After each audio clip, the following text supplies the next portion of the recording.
Hujan sore itu turun dengan deras, membasahi jalanan kecil di depan rumah sederhana yang selama 8 tahun terakhir menjadi tempat Rani membangun kehidupan bersama suaminya, Dimas. Aroma tanah basah menyeruak dari celah-celah jendela, bercampur dengan dinginnya udara yang menusuk kulit. Di ruang tamu, Rani duduk di sofa lusuh berwarna coklat, memeluk bantal dan menatap kosong ke arah pintu. Sejak pagi tadi, Dimas tak pulang. Sudah beberapa bulan ini, ia sering pulang larut malam, beralasan lembur atau rapat mendadak. Rani mencoba percaya, berusaha menutup telinga dari bisik-bisik tetangga yang mulai membicarakan perubahan sikap suaminya. Tapi hati kecilnya tahu, ada yang salah. Pintu terbuka keras. Dimas masuk, wajahnya dingin, langkahnya tergesa, seolah tak ingin lama-lama berada di rumah. "Dim, kamu sudah makan?" tanya Rani hati-hati, mencoba mencairkan suasana. "Udah," jawabnya singkat sambil melempar jas ke kursi. Keheningan mencair menjadi tegang. Rani bisa merasakan jarak di antara mereka semakin lebar, seperti jurang yang siap menelan segalanya. "Dim, belakangan ini kamu sering pulang malam. Ada masalah di kantor?" Dimas mendengus. "Masalahnya ada di sini, Ran. Sama kamu." Rani terdiam. "Sama aku?" Suaranya bergetar. Dimas berdiri, menatapnya dari ujung kepala sampai kaki. Tatapan itu tajam, tapi penuh hinaan. "Aku lelah, Ran. Aku malu. Lihat diri kamu. Kamu tambah gendut, muka kamu kusam, bajumu itu-itu aja. Aku ini pria, Ran. Aku butuh istri yang bisa bikin aku bangga kalau jalan bareng, bukan yang begini."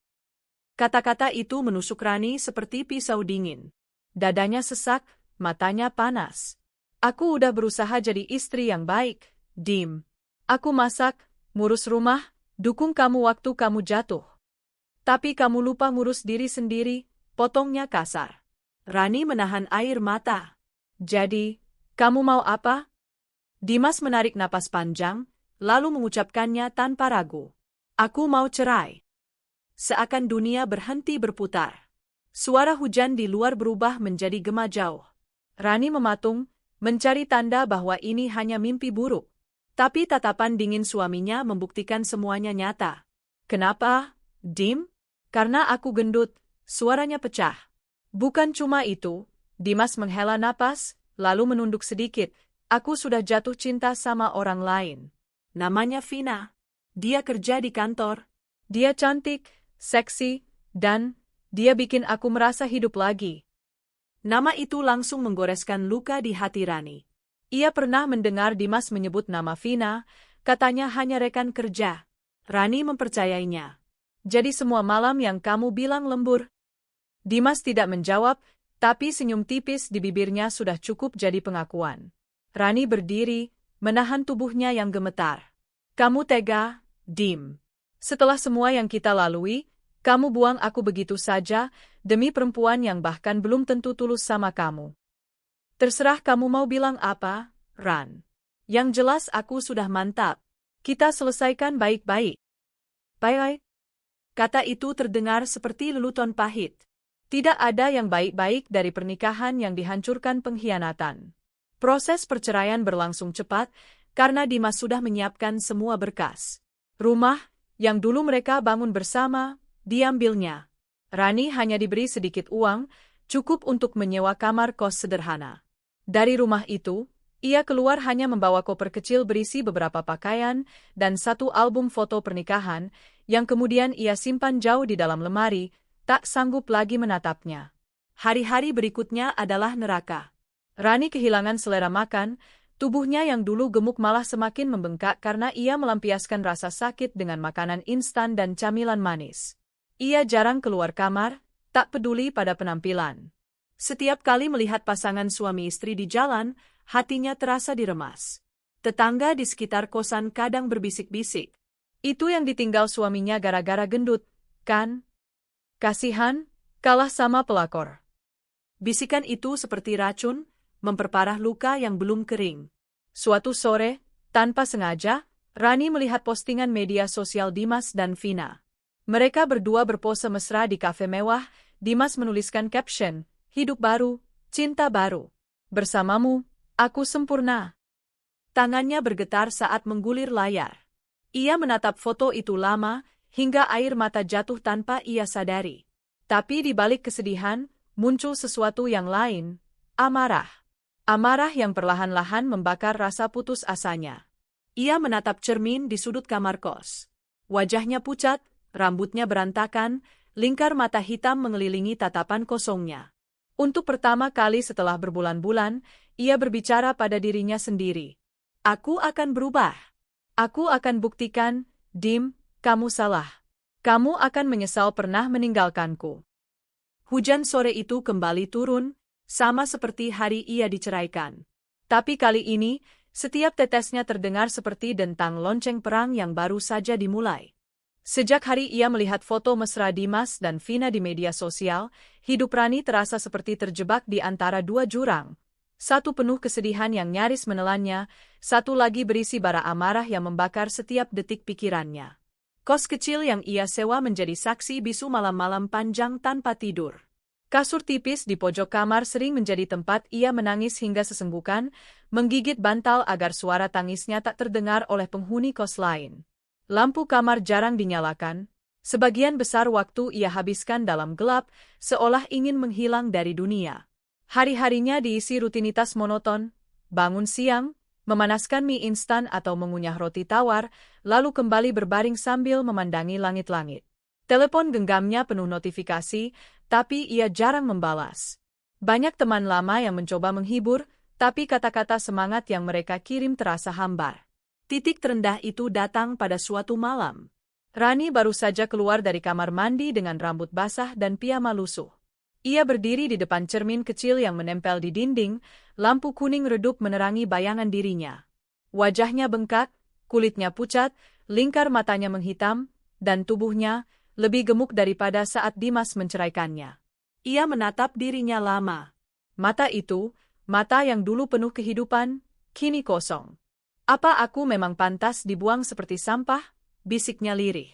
Di tengah tatapan itu, ingatannya melayang ke masa lalu, masa saat ia dan Dimas masih saling mencintai. Ia ingat bagaimana ia rela bangun dini hari untuk menyiapkan sarapan, menemani Dimas lembur meski tubuhnya lelah, atau menjual perhiasan warisan ibunya demi membantu Dimas membayar utang bisnisnya dulu. Semua pengorbanan itu dibayar dengan pengkhianatan. Seketika, air mata mengalir deras. Tapi kali ini, bukan hanya karena sedih, ada api kecil yang mulai menyala di dadanya. Keesokan paginya, Rani memutuskan keluar kamar lebih awal. Udara pagi di gang kecil itu dingin tapi segar. Di ujung jalan, ada taman kecil tempat orang-orang berolahraga. Ia duduk di bangku taman, melihat orang-orang berlari, bersepeda, dan melakukan senam. Ia memperhatikan seorang wanita parubaya yang tubuhnya ramping, mengenakan setelan olahraga rapi, bergerak penuh semangat. Wanita itu tertawa lepas bersama teman-temannya, dan di matanya ada sinar percaya diri. Rani menunduk, membandingkan dirinya dengan wanita itu. Rasanya seperti membandingkan batu kusam dengan berlian yang berkilau. Saat itulah sebuah pikiran terlintas di benaknya. Kalau orang lain bisa berubah, kenapa aku tidak? Kalimat itu sederhana, tapi mengguncang. Ia sadar, selama ini ia membiarkan Dimas dan Vina menang dengan terus terpuruk. Mereka mungkin sekarang tertawa bahagia, sementara ia masih terjebak dalam luka yang sama. Tidak, itu harus berhenti. Malam itu, Rani kembali menatap cermin. Kali ini, ia berbicara pada pantulan dirinya. Rani, lihat baik-baik. Aku tahu kamu hancur, tapi kamu masih hidup. Dan selama kamu hidup, kamu bisa berubah. Kamu bisa lebih cantik, lebih langsing, lebih anggun, dan lebih sukses daripada siapapun yang pernah meremehkanmu. Dimas, Vina, kalian akan menyesal. Kalian akan melihat aku, bukan sebagai perempuan gendut yang kalian hina, tapi sebagai perempuan yang berdiri di atas kalian. Suaranya bergetar, tapi penuh keyakinan. Itulah sumpahnya. Sumpah yang ia bisikkan setiap malam sebelum tidur. Perjalanan tidak dimulai dengan langkah besar, justru dari langkah kecil yang nyaris tak terlihat orang lain. Rani mulai dengan mengatur pola makannya. Ia mengurangi gula dan karbohidrat, meski awalnya sangat sulit. Setiap kali ingin menyerah, Ia membayangkan wajah Dimas yang menatapnya dengan jijik, dan itu cukup untuk membuatnya menaruh kembali biskuit di rak toko. Ia mulai berjalan kaki di taman setiap pagi, hanya 15 menit.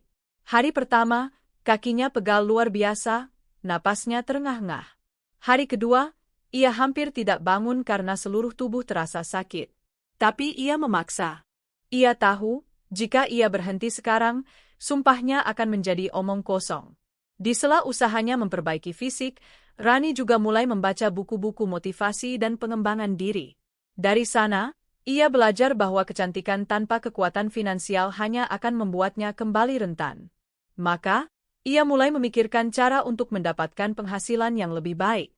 Suatu sore, di warung kopi dekat kos, Rani mendengar percakapan dua wanita muda tentang kursus daring yang mereka ikuti. Katanya kursus bisnis online itu bagus banget. Banyak yang sukses mulai dari nol, kata salah satunya. Rani berpura-pura sibuk dengan ponselnya, tapi telinganya fokus mendengarkan. Malam itu, ia menyalakan laptop bekas yang sudah berdebu, lalu mencari kursus gratis di internet. Ia mulai dari yang sederhana, manajemen keuangan pribadi, pemasaran digital, hingga dasar-dasar membangun merek. Awalnya, semua terasa asing dan sulit. Istilah-istilah seperti branding, engagement, dan target market membuat kepalanya pusing. Tapi setiap kali ia hampir menutup laptop, ia mengingat sumpahnya, dan kembali mengetik. Bulan demi bulan berlalu. Tubuh Rani perlahan mulai berubah, bukan drastis, tapi cukup untuk membuatnya merasa ada kemajuan. Pipinya mulai tirus, bajunya terasa sedikit longgar. Energinya meningkat. Ia mulai merapikan rambut, memakai pakaian bersih meski hanya di kamar, dan memberi sedikit warna pada bibirnya. Secara perlahan, rasa percaya dirinya kembali. Ia mulai bercakap dengan tetangga kos, bahkan tertawa kecil saat ngobrol. Ada cahaya baru di matanya, cahaya yang dulu hilang. Namun, perjalanan ini tidak selalu mulus. Ada hari-hari ketika ia tergoda untuk kembali pada kebiasaan lama, atau merasa lelah hingga ingin menyerah. Di hari-hari itu, ia akan membuka album foto pernikahan yang dulu ia sembunyikan, menatap foto Dimas yang tersenyum di sampingnya, lalu berbisik. Kamu akan lihat, Dim. Suatu hari nanti, kamu akan menunduk di hadapanku. Momen penting datang setahun kemudian, ketika Rani memutuskan untuk mengubah pekerjaannya. Ia meninggalkan pekerjaannya yang membosankan di sebuah toko kelontong, dan melamar sebagai staf administrasi di sebuah perusahaan kecil. Gajinya tidak besar, tapi lingkungannya penuh orang yang bersemangat membangun usaha. Dari sana, ia belajar banyak tentang alur kerja bisnis yang sesungguhnya. Bosnya, seorang wanita pebisnis tangguh, tanpa sadar menjadi mentor baginya. Ia sering meminjamkan buku, memberi tips, bahkan membiarkan Rani ikut rapat dengan klien besar. Setiap kesempatan itu Rani manfaatkan untuk mencatat dan mempelajari strategi mereka. Saat itulah, untuk pertama kali sejak perceraian, Rani mulai merasa dirinya sedang menuju sesuatu yang besar. Di penghujung tahun kedua, tubuh Rani berubah drastis. Berat badannya turun lebih dari 20 kg. Kulitnya lebih cerah, wajahnya memancarkan kepercayaan diri. Gaya berpakaian pun berubah. Ia mulai berani mengenakan gaun sederhana namun anggun, memadukan warna dengan cerdas, dan menyematkan senyum yang dulu jarang muncul. Tapi yang paling penting, batinnya telah berubah.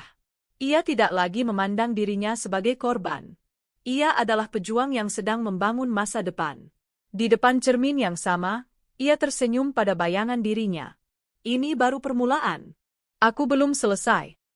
Perubahan Rani tidak datang dengan cepat seperti kisah-kisah motivasi di media sosial yang hanya menunjukkan hasil akhir. Nyatanya, proses itu melelahkan, menyakitkan, dan penuh momen di mana ia hampir menyerah. Tapi justru di sanalah kekuatannya ditempa. Pagi di bulan Januari, udara masih dingin. Rani berlari kecil mengelilingi taman kota. Keringat membasahi wajahnya, napasnya berat, tapi matanya menatap lurus ke depan. Dulu, ia tak sanggup berlari lebih dari 2 menit, sekarang ia bisa bertahan 15 menit tanpa berhenti. Sedikit demi sedikit, gumamnya di sela tarikan napas. Setiap kali ia merasa lelah, ia mengingat tatapan merendahkan Dimas dan senyum mengejek Vina. Bayangan itu seperti bahan bakar yang mendorongnya terus bergerak. Pola makannya pun berubah total. Tidak ada lagi mie instan 3 kali sehari. Ia mengganti sarapan dengan oatmeal dan buah, makan siang dengan dada ayam rebus dan sayuran, makan malam dengan sup bening atau salad. Setiap kali rasa lapar menyerang di malam hari, ia minum air putih atau teh herbal. Awalnya, tubuhnya protes, pusing, lemas, bahkan marah. Tapi setelah sebulan, tubuhnya mulai beradaptasi. Rani tahu, untuk benar-benar berubah, ia tidak bisa hanya mengandalkan diet dan olahraga. Ia perlu mengubah cara berpikirnya. Maka, setiap malam sebelum tidur, ia menonton video motivasi atau membaca buku tentang pengembangan diri. Salah satu kutipan yang paling membekas di pikirannya adalah, "Balas dendam terbaik adalah kesuksesan yang tidak bisa mereka capai." Kata-kata itu menjadi mantranya. Di tempat kerja barunya, Rani menunjukkan etos kerja yang luar biasa. Ia selalu datang paling awal dan pulang paling akhir. Jika ada tugas yang tidak dimengerti, ia mencari tahu sendiri di internet atau bertanya pada rekan yang lebih berpengalaman. Ia juga memperhatikan setiap strategi bosnya dalam membangun relasi dengan klien, bagaimana cara berbicara, menjaga penampilan, dan menyusun proposal yang menarik. Suatu hari, bosnya, Bu Siska, memperhatikan perkembangan Rani. "Ran, kamu cepat belajar. Pernah terpikir untuk pegang proyek sendiri?" Rani mengangguk ragu. "Pernah, Bu, tapi saya belum percaya diri." "Percaya diri itu dibangun dari kesempatan yang kamu ambil, bukan yang kamu tunggu," jawab Bu Siska sambil tersenyum. Kalimat itu menancap di hati Rani. Mulai hari itu, ia mulai mengambil risiko. Ia mengajukan ide-ide pemasaran baru, menawarkan diri untuk memimpin rapat, bahkan berbicara langsung dengan klien. Banyak yang awalnya meremehkannya, tapi perlahan, mereka mulai mengakui kemampuannya. Perubahan fisiknya semakin terlihat. Di tahun kedua transformasinya, ia berhasil menurunkan total 35 kilogram. Kulitnya lebih kencang, matanya bersinar, dan ia belajar merias wajah dengan gaya natural yang membuatnya tampak segar. Potongan rambut barunya, medium bob dengan sedikit layer, memberikan kesan modern dan profesional. Ia juga mulai memperbarui isi lemari pakaiannya. Dari baju longgar tanpa bentuk, ia beralih ke setelan blazer, gaun midi yang elegan, dan sepatu hak rendah yang nyaman namun anggun. Saat ia berjalan di jalanan, orang-orang yang dulu tak pernah meliriknya kini memberi salam atau sekadar menoleh. Tapi bagi Rani, perubahan terbesar justru ada di dalam dirinya. Ia kini lebih tegas, lebih berani mengatakan tidak pada hal-hal yang tidak sesuai tujuannya. Ia tidak lagi menghabiskan waktu untuk membuktikan diri pada orang yang meremehkannya, ia hanya fokus menjadi lebih baik. Keberaniannya mengantarkan Rani pada langkah besar berikutnya. Dari tabungannya selama bekerja, ia memutuskan membuka usaha kecil di bidang fashion online. Produk pertamanya adalah baju-baju kerja untuk wanita bertubuh besar namun ingin tampil elegan, sebuah ide yang lahir dari pengalamannya sendiri. Awalnya, usahanya hanya berjalan pelan. Ia memotret sendiri produk, mengelola media sosial, membungkus pesanan, dan mengantar ke ekspedisi. Ada hari-hari sepi pesanan, tapi ia tidak menyerah. Ia belajar tentang algoritma media sosial, iklan berbayar, dan tren pasar. Sedikit demi sedikit, tokonya mulai mendapat pelanggan setia. Keberhasilannya tidak luput dari perhatian Bu Siska. "Kamu ini cerdas, Ran. Kalau kamu terus kembangkan usahamu, aku yakin kamu bisa punya brand sendiri," ujar Bu Siska suatu sore. Ucapan itu menyalakan api di hati Rani. Dalam 3 tahun, kehidupannya berubah total.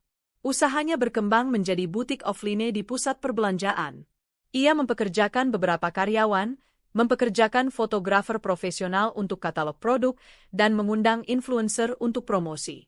Di acara peluncuran koleksi barunya, Rani berdiri di atas panggung dengan gaun hitam sederhana namun elegan. Cahaya lampu sorot membuat kulitnya berkilau, senyumnya memancarkan rasa percaya diri yang luar biasa.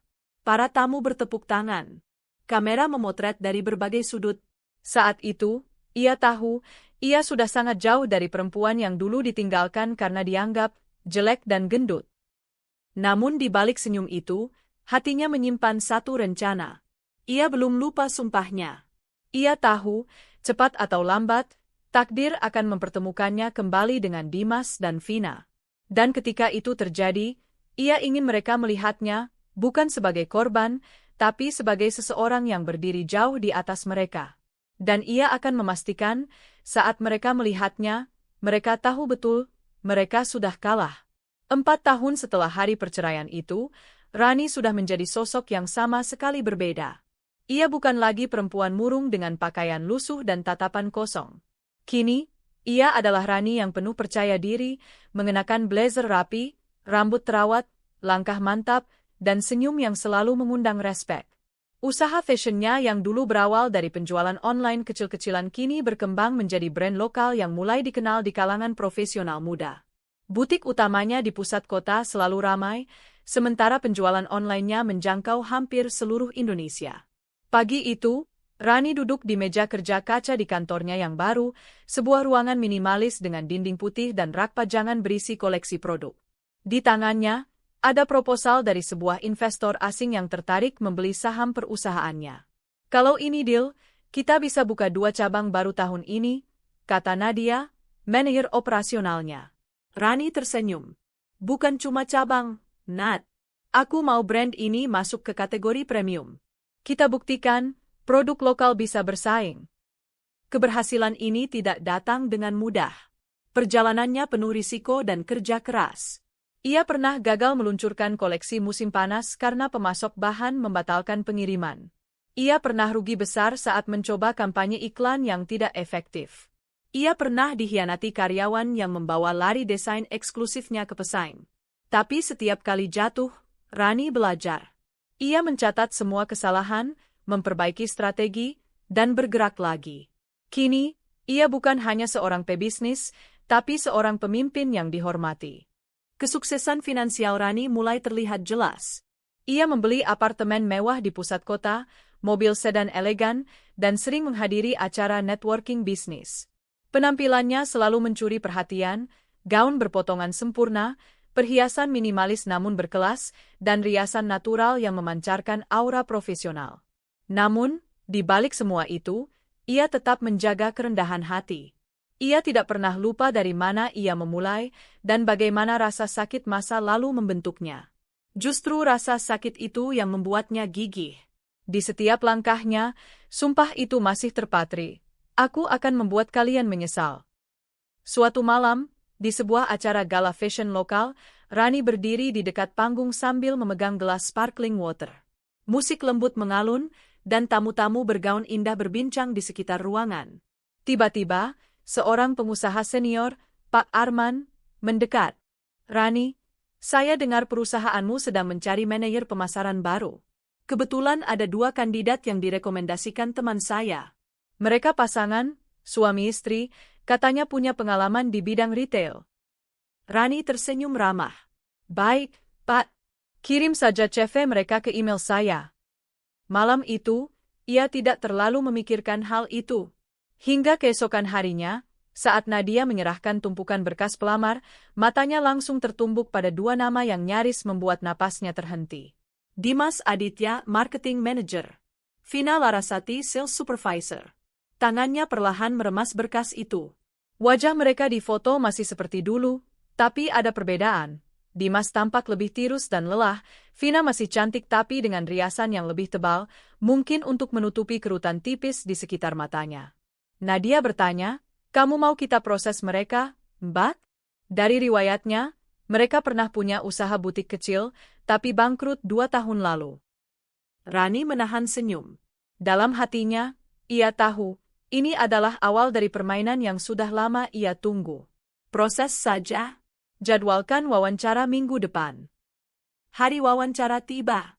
Rani sengaja tidak memberitahu Nadia bahwa ia ingin mewawancarai mereka sendiri. Ia duduk di ruang rapat besar, mengenakan gaun blazer krem dan sepatu hak sedang. Wajahnya dihiasi senyum tipis, tapi matanya memancarkan kekuatan yang menusuk. Pintu terbuka, dan Dimas masuk lebih dulu, diikuti Vina. Keduanya langsung terdiam ketika melihat siapa yang duduk di kursi pewawancara. Rani? Suara Dimas nyaris berbisik. Rani menyandarkan tubuh ke kursi. Silakan duduk. Di sini, kalian memanggil saya Bu Rani. Udara di ruangan itu seakan menegang. Vina tersenyum kaku, mencoba menyamarkan keterkejutannya.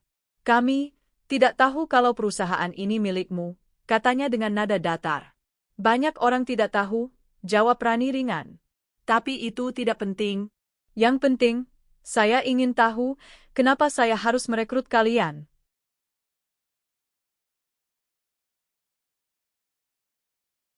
Dimas dan Vina saling melirik. Mereka mulai memaparkan pengalaman mereka, namun Rani mendengarkan dengan tatapan tajam, bukan hanya pada kata-kata mereka, tapi juga pada kegugupan yang sulit mereka sembunyikan. Saat wawancara selesai, Rani menutup map berkas. Baik, saya akan pertimbangkan. Tapi kalau kalian masuk, kalian harus siap bekerja keras. Di sini, saya tidak mempekerjakan karyawan untuk bersantai. Mereka mengangguk, mungkin dengan campuran lega dan was-was. Seminggu kemudian, Rani memutuskan untuk menerima mereka berdua. Keputusan itu bukan karena ia butuh mereka, melainkan karena rencananya sudah jelas. Ia akan menunjukkan pada Dimas dan Vina bahwa dunia berputar, dan kali ini, ia berada di puncaknya. Nadia sempat bertanya, "Mbak yakin? Banyak kandidat lain yang mungkin lebih bagus." Rani tersenyum samar. Kadang, orang tertentu harus diberi kesempatan, bukan untuk sukses, tapi untuk belajar. Hari pertama mereka bekerja menjadi awal dari bab baru permainan ini. Dimas ditempatkan di departemen marketing dengan target tinggi dan proyek yang penuh tekanan. Vina, di divisi penjualan, harus menangani klien-klien yang terkenal rewel. Rani mengawasi mereka dari jauh, tak pernah menunjukkan niat balas dendam secara langsung, tapi membuat setiap tugas mereka menjadi ujian mental. Di balik semua itu, Rani tetap memimpin perusahaan dengan profesionalisme yang tak terbantahkan. Ia tidak pernah memarahi mereka di depan umum, tapi setiap evaluasi kerja dibuat seteliti mungkin, dengan standar yang hampir mustahil dicapai. Ia tahu, perlahan, beban itu akan membuat mereka retak. Dan ketika retakan itu membesar, Rani akan berada di sana, bukan untuk menolong, tapi untuk mengingatkan bahwa inilah akibat dari meremehkan orang yang salah. Sementara itu, perusahaannya semakin berkembang. Kerja keras seluruh tim membuat brandnya masuk ke liputan majalah fashion ternama. Ia juga mulai menerima undangan untuk berbicara di seminar bisnis. Nama, Rani, kini identik dengan kisah inspiratif, setidaknya di mata publik. Tapi bagi Dimas dan Vina, nama itu adalah ancaman yang setiap hari mereka hadapi. Rani tahu, ini baru awal. Hari itu, kantor pusat Rani terasa lebih sibuk dari biasanya. Suara ketikan cepat di komputer bercampur dengan dering telepon dan langkah kaki yang tergesa-gesa. Para karyawan mengenakan setelan rapi, karena hari ini CEO mereka, Rani, akan memimpin rapat strategi kuartal baru. Di lantai 3, ruang rapat besar sudah tertata sempurna. Kursi-kursi kulit hitam mengelilingi meja panjang, layar proyektor menyala menampilkan agenda rapat, dan aroma kopi segar memenuhi udara. Rani melangkah masuk dengan percaya diri. Gaun blazer biru tua membungkus tubuhnya yang ramping, rambutnya disanggul rapi, dan sepasang anting mutiara kecil menghiasi telinganya. Senyum tipis di bibirnya cukup untuk membuat semua mata tertuju padanya. Di ujung meja, duduklah dua orang yang beberapa tahun lalu menjadi penyebab runtuhnya hidupnya, Dimas dan Vina. Dimas menunduk saat pandangan mereka bertemu. Wajahnya tampak lebih tirus, garis-garis lelah terlihat jelas di sekitar mata. Jas abu-abunya terlihat rapi, tapi ada sedikit kerutan di ujung lengan, tanda persiapan yang tergesa. Vina, di sisi lain, masih berusaha mempertahankan aura seksi yang dulu memikat Dimas. Ia mengenakan blus merah ketat dan rok pensil hitam, riasannya tebal, bibir merah menyala. Namun, di mata Rani, semua itu kini tampak seperti topeng yang berusaha menutupi kegelisahan. "Selamat pagi semuanya," suara Rani terdengar jernih namun tegas. "Hari ini kita akan membahas target penjualan kuartal kedua. Saya harap semua sudah mempersiapkan laporan." Rapat dimulai. Suara laptop dibuka, berkas-berkas dibalik. Rani memimpin jalannya diskusi dengan luwes, memanggil satu persatu manajer untuk mempresentasikan hasil kerja mereka. Ketika tiba giliran Dimas, ia berdiri dengan sedikit canggung. "Target penjualan digital, kami berhasil mencapai 82% dari proyeksi. Kami berencana meningkatkan promosi di media sosial untuk mengatasi kekurangannya. Rani mengangguk pelan. 82%? Target kita 100%. Kamu sudah di sini sebulan, Dimas. Apa hambatannya? Dimas menelan ludah. Faktor persaingan, Bu. Ada banyak brand baru yang... Persaingan itu normal, potong Rani, suaranya datar tapi menusuk. Kamu tahu bedanya orang yang berhasil dan yang gagal? Orang yang berhasil mencari cara, bukan alasan. Ruangan hening. Dimas mengangguk kecil, wajahnya memerah. Ketika giliran Vina mempresentasikan hasil penjualan offline, situasinya tidak jauh berbeda. Laporannya kurang detail, data tidak lengkap. Vina, Rani bersandar ke kursi, menatapnya lurus. Kalau kamu datang ke rapat direksi tanpa data lengkap, bagaimana kita bisa membuat keputusan strategis? Saya minta minggu depan semua laporan divisi penjualan harus rapi dan akurat. Mengerti? Vina mengangguk cepat. Mengerti, Bu. Di akhir rapat, Rani menutup laptopnya. Baik, semua kembali ke posisi masing-masing. Ingat, target kita tidak bisa ditawar. Saya ingin hasil, bukan sekadar kerja keras. Para karyawan keluar satu persatu. Dimas dan Vina sengaja menunggu hingga ruangan agak sepi sebelum menghampiri Rani. Bu Rani, Dimas memulai dengan nada hati-hati, kami tidak menyangka akan bertemu kamu lagi. Dan, melihat kamu seperti ini, aku... Rani menatapnya dengan senyum samar. Apa, Dim? Kaget? Menyesal? Dimas terdiam. Vina mencoba masuk. Kami cuma ingin bilang, semoga tidak ada masalah pribadi di antara kita. Kita kan sekarang rekan kerja. Rani terkekeh pelan. Masalah pribadi? Oh, Vina, tidak ada masalah pribadi. Di sini, saya hanya melihat kalian sebagai karyawan. Tapi ingat, di perusahaan ini, standar saya tinggi. Sangat tinggi. Keduanya mengangguk, tapi tatapan Rani sudah cukup membuat mereka paham, ini bukan sekadar hubungan profesional biasa. Hari-hari berikutnya, tekanan mulai terasa. Dimas mendapat proyek pemasaran besar dengan deadline yang mustahil. Ia harus mengatur kampanye digital untuk peluncuran koleksi baru hanya dalam 2 minggu, sementara timnya kekurangan tenaga. Setiap kali Dimas meminta perpanjangan waktu, Rani hanya menjawab, kalau kamu ingin jadi manajer di sini, tunjukkan bahwa kamu pantas. Saya tidak mempekerjakan orang untuk mencari alasan. Di sisi lain, Vina ditempatkan di tim penjualan VIP yang kliennya terkenal perfeksionis dan sulit puas. Ia harus menghadapi permintaan revisi berulang, rapat mendadak di malam hari, dan pengawasan ketat. Yang membuatnya semakin tertekan, Rani kerap muncul tiba-tiba untuk memeriksa pekerjaannya, memberi komentar detail yang membuat Vina gelisah. Ini presentasi atau daftar belanja, Vina? Rapikan, kata Rani sekali waktu, sambil menatap langsung ke matanya. Di kantin perusahaan, bisik-bisik mulai terdengar. Beberapa karyawan memperhatikan betapa seringnya Dimas dan Vina dipanggil ke ruang CEO. Kayaknya Bu Rani nggak main-main kalau kasih target, kata salah satu staf. Iya, apalagi ke Dimas sama Vina. Kayak, ada aura aneh, timpal yang lain. Dimas dan Vina tahu gosip itu beredar. Tapi mereka tak bisa berbuat banyak. Mereka butuh pekerjaan ini. Setelah usaha mereka bangkrut, tabungan menipis, dan utang menumpuk, kesempatan bekerja di perusahaan besar seperti ini adalah penyelamat. Mereka tidak pernah mengira penyelamat itu ternyata adalah orang yang dulu mereka hancurkan. Suatu sore, Rani memanggil mereka berdua ke kantornya. Saya lihat performa kalian belum maksimal. Jadi mulai minggu depan, kalian akan memimpin proyek bersama. Satu tim. Dimas di marketing, Vina di penjualan. Kalian bertanggung jawab penuh, kata Rani dengan nada tenang. Dimas menatap Vina sekilas. Bu, mungkin akan lebih efektif kalau... Rani mengangkat tangan, menghentikannya. Tidak ada kalau. Ini keputusan. Saya mau lihat apakah kalian bisa bekerja sama, atau saling menjatuhkan. Hasilnya akan menentukan masa depan kalian di perusahaan ini. Setelah mereka keluar dari ruangannya, Rani berdiri di balik jendela, memandangi mereka berjalan pergi. Senyum tipis muncul di wajahnya. Ia tahu, Proyek itu akan menjadi medan perang yang perlahan menggerogoti kesabaran mereka. Balas dendamnya baru saja dimulai. Hari pertama proyek bersama dimulai dengan ketegangan yang kentara. Dimas duduk di meja besar ruang meeting kecil, laptopnya terbuka, file presentasi terbengkalai di layar.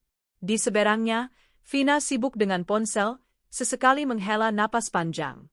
Vin, kita harus putusin konsep campaign sekarang. Deadline pertama 3 hari lagi, kata Dimas, berusaha terdengar tenang. Vina mendengus. Kamu aja yang putuskan. Marketing itu kerjaan kamu. Aku urus penjualannya nanti. Tapi kalau nggak sinkron dari awal, hasilnya berantakan, jawab Dimas. Percakapan itu berakhir dengan saling tatap penuh kesal. Mereka tak sadar, CCTV di ruangan itu mengirimkan siaran langsung ke monitor di kantor Rani. Rani menonton sambil menyeruput kopinya. Bersama tapi berantakan, gumamnya. Ia lalu mengirim pesan singkat ke Dimas. Saya ingin laporan progres jam 5 sore ini. Lengkap, tidak ada alasan. Tak lama kemudian, ia mengirim pesan ke Vina. Saya ingin pitch penjualan kamu siap sore ini. Pastikan sesuai dengan konsep Dimas. Jangan sampai beda arah.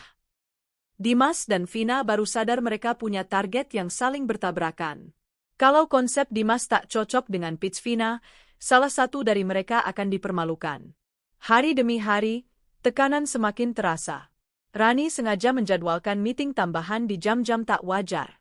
Kadang jam 7 pagi, kadang hampir pukul 10 malam. Ia juga meminta revisi yang rumit, seolah tak pernah puas. Dim, grafis ini terlalu ramai. Ulangi. Vin, data penjualan kamu terlalu sedikit. Lengkapi dengan analisis kompetitor. Kalian berdua, ini masih belum layak dipresentasikan.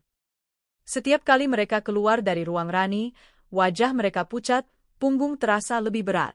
Tekanan itu mulai menggerogoti hubungan mereka. Dulu, ketika Vina merebut Dimas, mereka tampil mesra, seakan dunia berpihak pada mereka. Kini, percakapan mereka di lift pun penuh sindiran. Kamu yang bikin konsep kacau, Dim. Kalau kamu kerja bener, aku nggak akan repot begini, Vin. Beberapa staf mulai memperhatikan. Mereka tahu Dimas dan Vina sedang berada di bawah radar CEO. Dan di dunia kantor, kabar seperti itu cepat menyebar. Puncaknya datang pada presentasi internal proyek. Rani duduk di ujung meja, ekspresinya tenang namun matanya tajam. Tim lain berkumpul untuk menilai hasil kerja Dimas dan Vina. Dimas memulai presentasi. Slide pertamanya tampak rapi, tapi Rani memotong setelah 2 menit. Kamu bilang target market ini generasi muda, tapi visualnya kaku seperti iklan tahun 90-an. Jelaskan. Dimas tergagap. Itu, kami ingin membidik segmen yang lebih luas. Jadi targetnya tidak jelas, potong Rani. Seketika, bisik-bisik terdengar di ruangan. Dimas menelan ludah, melanjutkan dengan wajah panas. Lalu giliran Vina. Ia memaparkan rencana penjualannya, tapi datanya bertentangan dengan angka yang Dimas pakai di slide sebelumnya. Jadi, penjualan online menurut kamu bisa naik 30% dalam 3 bulan? Tanya Rani. Iya, Bu, kalau strategi ini dijalankan. Padahal Dimas baru bilang pasarnya terbatas, kata Rani sambil melirik ke seluruh ruangan. Kalian ini tim atau lawan? Semua terdiam. Vina melirik Dimas dengan tatapan membunuh. Setelah rapat, Rani memanggil mereka ke ruangannya. Ia menutup pintu dan berdiri di depan meja, menatap mereka bergantian. Kalian pikir saya bodoh? Saya sengaja menaruh kalian dalam satu tim karena saya ingin lihat apakah kalian bisa bekerja sama. Hasilnya? Rani menatap mereka tajam. Kalian gagal. Bu, kami, Dimas mencoba bicara, tapi Rani mengangkat tangan. Mulai hari ini, proyek ini akan diambil alih tim lain. Kalian akan ditempatkan di proyek yang lebih menantang. Deadline lebih singkat, beban lebih berat. Anggap ini kesempatan untuk membuktikan diri. Kalau tidak, kalian tahu konsekuensinya. Keduanya keluar dengan wajah kelam. Di luar, Vina langsung menatap Dimas. Semua ini gara-gara kamu. Dimas membalas dingin, kamu pikir aku nggak tahu ini semua permainan Rani? Dia mau kita jatuh. Dan kamu malah main menyalahkan.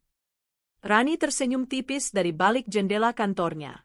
Ia sudah memperkirakan, sedikit demi sedikit, tekanan akan memecah mereka.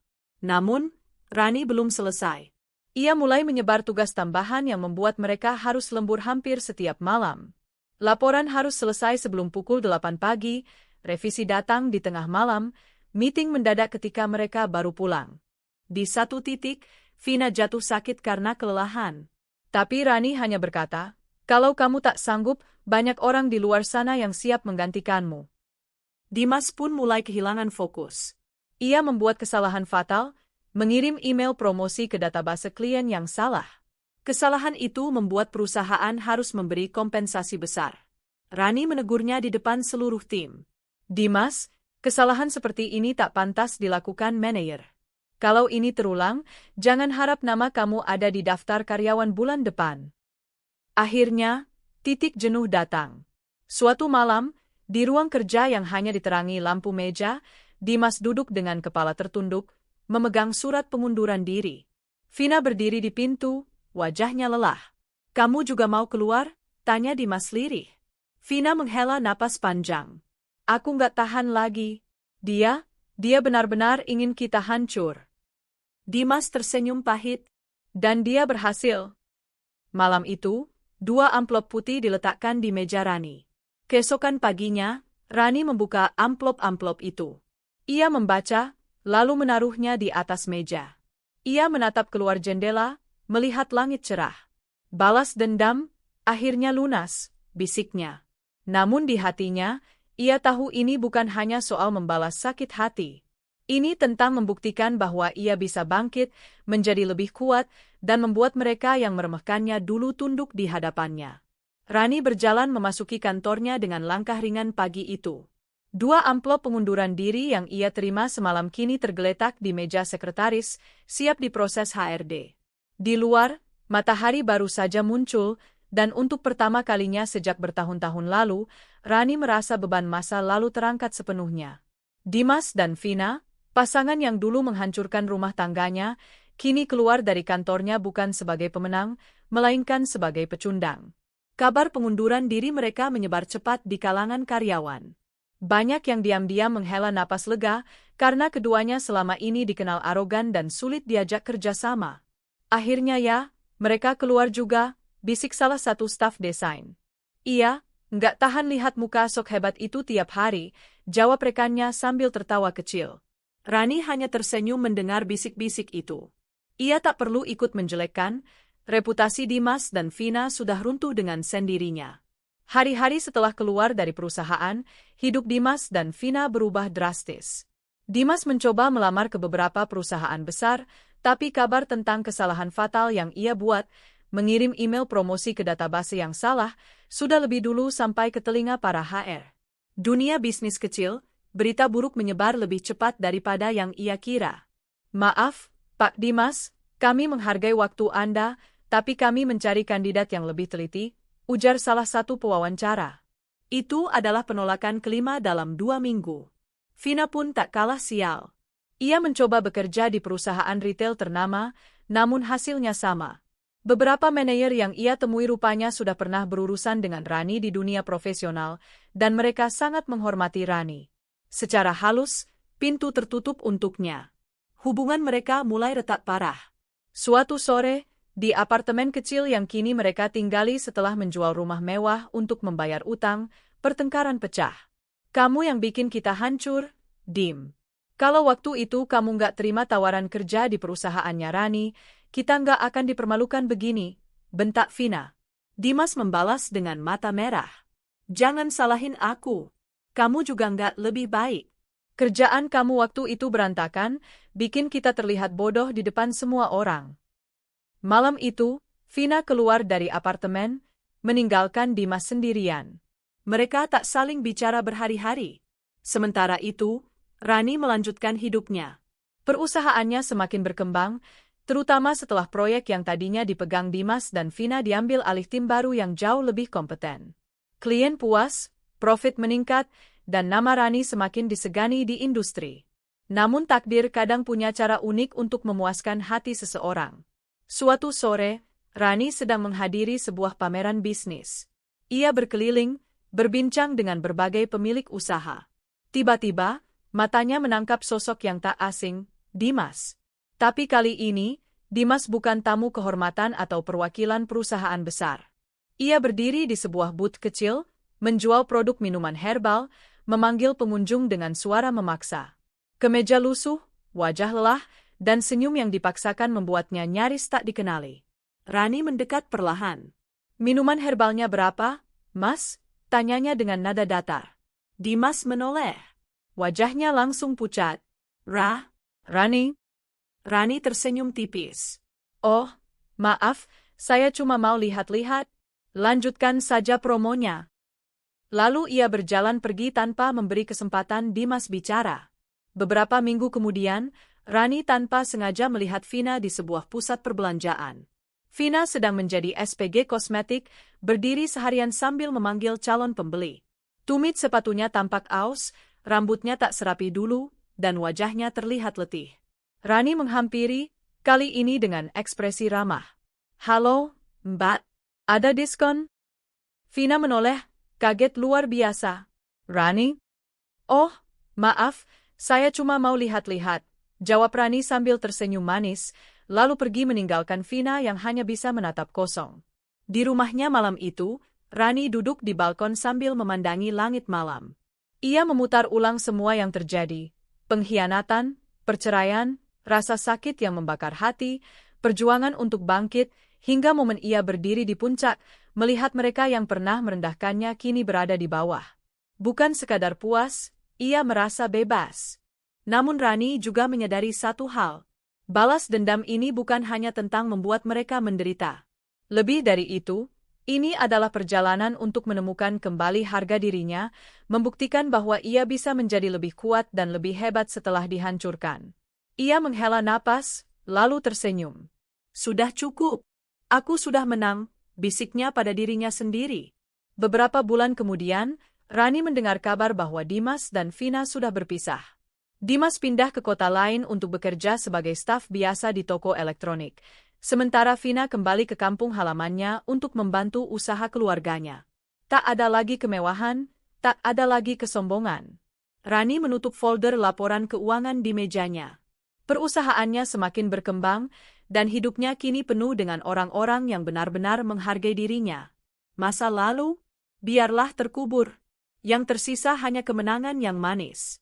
Di depan cermin besar di kamar pentousenya, Rani berdiri mengenakan gaun malam berwarna biru gelap, potongan elegan yang memeluk tubuh rampingnya dengan sempurna.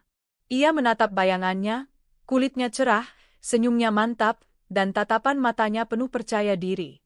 Cermin itu dulu pernah menjadi saksi saat ia menangis berjam-jam, memandang tubuhnya yang dulu dianggap tak pantas oleh suaminya. Cermin yang sama kini memantulkan sosok wanita yang tak hanya cantik secara fisik, tapi juga anggun dan kuat. Rani tersenyum tipis. Dulu, aku pikir kebahagiaanku bergantung pada orang lain, ternyata tidak.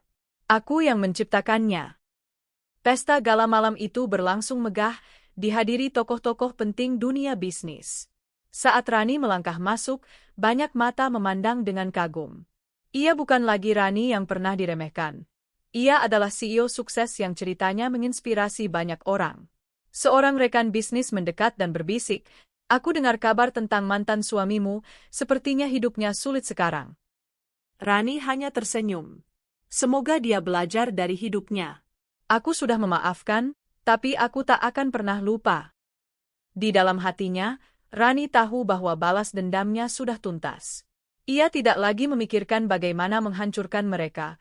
Ia sudah melakukannya, dan sekarang waktunya melangkah ke bab baru.